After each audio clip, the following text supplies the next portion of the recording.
Pernah gak sih kamu mikir, kenapa ada orang yang santai banget saat presentasi, sementara yang lain gemetar? Kenapa ada yang cepat belajar, ada yang butuh waktu lebih lama? Apakah itu soal niat, atau memang kita berbeda sejak awal? Hari ini, kita akan membahas dasar-dasar perilaku individu. Perilaku individu tidak muncul begitu saja. Ada faktor dasar seperti usia, jenis kelamin, latar belakang pendidikan, dan pengalaman hidup. Misalnya, mahasiswa semester awal biasanya masih adaptasi.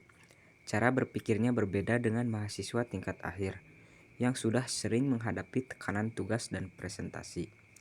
Tapi hati-hati, kita sering terjebak dan menganggap yang muda pasti kurang pengalaman atau yang senior pasti lebih bijak. Padahal realitas tidak sederhana itu. Faktor biografis memengaruhi kecenderungan perilaku, tapi tidak menentukan segalanya. Kemampuan. Kemampuan dibagi menjadi dua. Pertama, kemampuan intelektual, dan kedua, kemampuan fisik. Kemampuan intelektual berkaitan dengan cara berpikir, menganalisis, dan memecahkan masalah. Sementara kemampuan fisik berkaitan dengan kekuatan, stamina.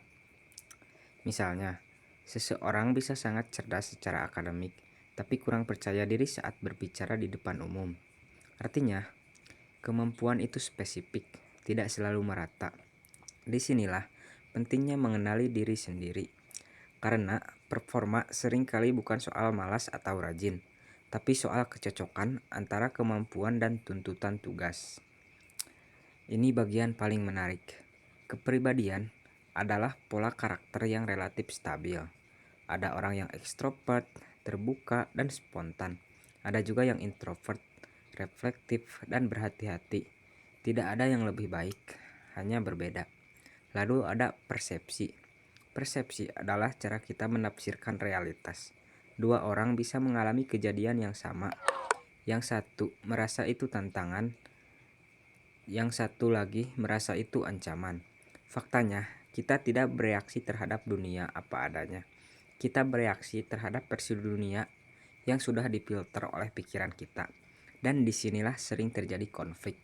Bukan karena niat buruk, tapi karena perbedaan persepsi. Jadi, perilaku individu bukan soal orang itu memang begitu. Tapi ada faktor kemampuan, kepribadian, dan persepsi yang saling berinteraksi. Memahami ini membuat kita lebih bijak, lebih sedikit menghakimi, dan lebih banyak memahami. Karena sebelum menilai orang lain, mungkin kita perlu bertanya, apakah saya benar-benar memahami apa yang membentuk perilakunya? Berikut penjelasan dari saya tentang dasar-dasar perilaku individu. Sekian dan terima kasih.